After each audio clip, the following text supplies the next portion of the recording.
Today, we stand at the bloodiest crossroads of ancient China's unification. The moment, one fatal betrayal, erased the kingdom that had defied the Qin war machine for decades. This is not a story of lost battles or outmatched soldiers. It is a story of political rot, greedy treachery, and the execution of the only man who could save his nation. By the end of this video, you will understand why historians still say, when Li Mu died, Zhao died, and China's fate was sealed. Let us step into the dark, suffocating, final years of the Warring States period, where victory was not won on the battlefield, but in the poisoned whispers of a corrupt court.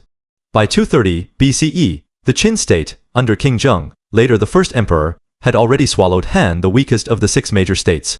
All that stood between Qin and total domination of the Central Plains was Zhao. For generations, Zhao had been Qin's fiercest rival. Its soldiers were hardened by constant warfare, its cavalry among the finest in ancient Asia, and its geography protected by mountains, rivers, and fortified passes. But decades of grinding war had left Zhao exhausted. Its armies had been gutted at Chengping, decades earlier, when Qin's Bai Qi executed over 400,000 surrendered Zhao soldiers. The state reeled from natural disasters, a devastating earthquake in 231 BCE, followed by a crippling famine in 229 BCE, that emptied granaries and turned cities hungry and restless. Zhao was dying slowly, but it still had one unbeatable weapon, General Li Mu. Li Mu was not just a general. He was a military genius, one of the 4 great generals of the Warring States, a man whose tactical brilliance had never been matched on China's battlefields. Early in his career, he defended Zhao's northern borders from nomadic Xiongnu tribes. He trained elite cavalry, used strict discipline and intelligence gathering, and lured the Xiongnu into a trap that destroyed over 100,000 enemy riders. For a decade, the northern tribes dared not approach Zhao's borders. When Qin turned its full military might against Zhao, Li Mu was summoned south to face the most powerful army the ancient world had ever seen. What happens next shocked every ruler in China. In 234 BCE, Qin General Huang attacked Zhao, crushed Zhao's forces at Pingyang, killed Zhao General Hu Zhe, and slaughtered 100,000 Zhao soldiers. The Qin army pushed deep into Zhao's heartland, threatening the capital Handan. In desperation, King Qian of Zhao put Li Mu in full command of all remaining Zhao armies. Li Mu's strategy was simple but deadly. He refused to be drawn into a reckless battle. He built fortified camps, conserved his tired troops, and waited for the Qin army to overextend. Huang grew impatient and split his forces to attack a small town called Fei, hoping to lure Li Mu into a rescue. Li Mu saw the trap and turned it against Qin. He ignored the diversion and launched a surprise attack on the nearly empty Qin main camp, seizing all supplies, weapons, and captured troops. When Huang rushed back, Li Mu's army struck from 2 sides, completely destroying the Qin main force. Huang fled with only a handful of men. This victory, the Battle of Fei, was one of the most lopsided defeats Qin ever suffered.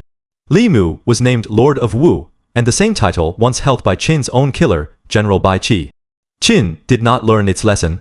In 232 BCE, King Zheng sent 2 massive armies to attack Zhao, at the same time, one from the south, marching toward Handan across the Jiang River, and one from the west, moving through Fanwu to encircle the capital. Li Mu split his own outnumbered forces. He left his deputy, Sima Shang, to hold the southern line, with fortifications, and Zhao's ancient Great Wall sections. Then, Li Mu led his best troops north to meet the western Qin army at Fanwu. In a brutal, fast-paced battle, Li Mu's disciplined cavalry and infantry shattered the Qin advance. He then marched south at full speed to join Sima Shang, and the combined Zhao army forced the southern Qin force to retreat. For the second time, in 2 years, Li Mu had defeated Qin's best troops against impossible odds. Qin's generals admitted a terrifying truth on the battlefield: they could not beat Li Mu. Any direct attack on Zhao would end in slaughter. So Qin stopped trying to win honorably. It turned to the oldest weapon in politics: betrayal. In 229 BCE, Qin launched its final campaign against Zhao. The state was already broken by famine and earthquake. King Zheng sent his greatest general, Wang, leading hundreds of thousands of elite Qin troops, to besiege Handan and break through the critical Jingxing Pass. Li Mu and Sima Shang were ordered to defend Zhao with every remaining soldier. Again, Li Mu chose to hold fast. His troops dug in, controlled the high ground, and blocked every Qin advance. For months, the 2 armies stared each other down. Wang Jian's troops could not break the Zhao lines. Li Mu's defensive genius turned Zhao's weakness into strength. Qin's war machine was stuck. King Zheng and his advisors knew they could not win a war of attrition, so they activated a plan that had worked before: corrupt the Zhao court.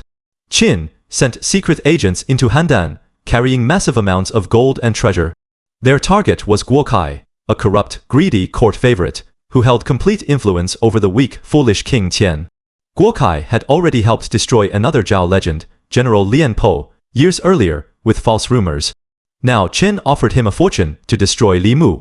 The lie was simple and devastating. Guo Kai went to King Qian and told him that Li Mu, frustrated with the king's weak rule, was secretly negotiating with Qin to split Zhao and declare himself a king. He claimed Li Mu refused to attack because he was waiting for the right moment to betray his own country. King Qian, a ruler with no military sense, no loyalty to his generals, and the paralyzing fear of rebellion, believed every word. The king sent messengers to the front lines to remove Li Mu and Sima Shang from command, replacing them with two incompetent commanders, Zhao Kong and Yan Zhu. Li Mu faced an impossible choice: obey the king, and Zhao would fall within months. Disobey, and he would be labeled a traitor. For the sake of his country, Li Mu refused to give up his command. He told the messengers that a general in the field must prioritize the nation over royal orders when survival was at stake. This act of loyalty was twisted into proof of treason. Guo Kai whispered to King Qian that Li Mu's refusal was open rebellion. The king ordered Li Mu's arrest. In a cold, quiet ambush, Li Mu was captured while away from his troops. He was not given a trial. He was not allowed to defend himself. He was executed in secret, a loyal hero, killed by the very kingdom he died protecting. Sima Shang was stripped of his rank and exiled. Zhao had destroyed its own last line of defense. The collapse came faster than anyone could imagine. Within 3 months of Li Mu's death, Wang Jian and the Qin army launched a full-scale attack. The new Zhao commanders had no idea how to fight Qin's veterans. They abandoned Li Mu's defensive positions, rushed into reckless battles, and were completely destroyed. Zhao Kong was killed in battle. Yan Zhu fled for his life. The Zhao army, leaderless and demoralized, shattered like glass. Qin troops poured through Jingxing Pass, surrounded Handan, and laid siege to the starving capital. Inside the city, people ate bark and grass. Loyal officials begged King Qian to fight to the end, but the king was too cowardly. In 228 BCE, King Qian opened the gates of Handan and surrendered to Qin. He was taken captive, and the heart of Zhao was gone forever. A small group of royal survivors fled north to the region of Dai and declared a tiny rump state, but it was meaningless. In 222 BCE, Qin's Huang conquered Dai and wiped out the last remnants of Zhao. The once mighty state was gone. Let us step back and understand the scale of this tragedy. Li Mu was not just one general. He was the glue holding Zhao together. His military victories bought Zhao time when it had no resources left. His leadership kept its soldiers disciplined and its people hopeful. Qin did not defeat Zhao, defeated itself. The famine, the earthquake, the weak king, the corrupt courtier, and the fatal choice to kill its greatest defender, all combined to erase an ancient civilization.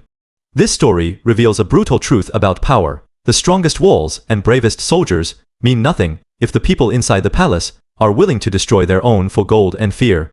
Li Mu's death is one of history's clearest examples of how treachery can end an empire faster than any invasion. Qin's conquest of Zhao cleared the final path to unification. With Zhao gone, no other state could resist. Within years, Qin would conquer Yan, Wei, Chu, and Qi, and King Zheng would become Qin Shi Huang, the first emperor of a unified China. But that unification was built not just on military might, but on lies, bribes, and the murder of a loyal hero. History remembers the winners, but it weeps for the men who were destroyed by the very people they swore to protect. If you enjoyed this journey into ancient China, hit like, drop a comment, and subscribe for more epic history. See you next time.